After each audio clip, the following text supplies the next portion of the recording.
तेलंगाना के chief minister Revanth Reddy ने मजलिस के फ्लोर लीडर अकबरुद्दीन अवैसी को डिप्टी चीफ मिनिस्टर बनाने का पेशकश किया। इस पेशकश को अकबरुद्दीन अवैसी ने मुस्तरद करते हुए कहा कि वो मजलिस पार्टी में ही खुश हैं। रियासती असम्बली के बजट इजलास के दौरान चीफ मिनिस्टर रेवंत रेड्डी और मजलिस के फ्लोर लीडर अकबरुद्दीन अवैसी के दरमियान दिलचस्प नोकझोंक देखी गई। असेंबली में कायदे मजलिस की जानिब से पुराने शहर में मेट्रो रेल प्रोजेक्ट को फौरी मुकम्मल करने और दीगर मुतालबात पर चीफ मिनिस्टर रेवंत रेड्डी ने अकबरुद्दीन अवैसी को चंद्रायन गुट्टा असेंबली हल्के से इस्तीफा पेश करते हुए कांग्रेस के बी फॉर्म पर उनके हल्के इंतखाब कोडंगल से असेंबली हल्के से मुकाबला करने का पेशकश किया और कहा कि कामयाबी के बाद अकबरुद्दीन अवैसी को डिप्टी चीफ मिनिस्टर बनाया जाएगा। असेंबली में उनकी निशिस्त के बावजूद ही अकबरुद्दीन अवैसी को सीट फराहम की जाएगी। रेवंत रेड्डी ने यह भी कहा कि वो कोडंगल से अकबरुद्दीन अवैसी को कामयाब बनाने की जिम्मेदारी लेंगे। इसके लिए वो चीफ इलेक्शन एजेंट भी बनने तैयार हैं।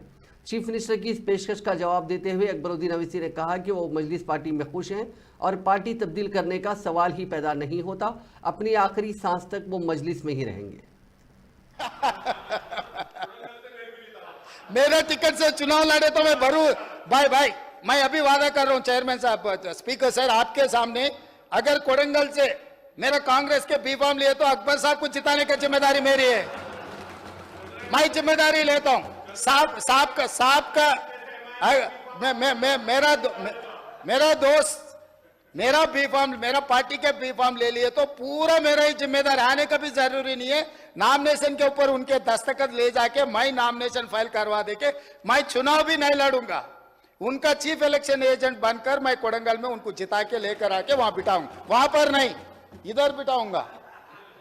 इधर हमारे भाई को हम डिप्टी सीएम बना लेके यहाँ पर बिठा के अच्छा जो बजट सैंक्शन है उन्हीं से बजट सैंक्शन करवा देंगे। हमको कोई एतराज नहीं है। इसीलिए ये जो गौलीगुड़ा से फलकनामा से चंद्रायन गुट्टा तक 2675 करोड़ से मेट्रो बनने वाले। हम लोग जल्दी से ऑलरेडी लैंड एक्विजिशन काम शुरू हो गए, पैसे भी दिए। साहब को अगर वो इंफॉर्मेशन नहीं है तो मैं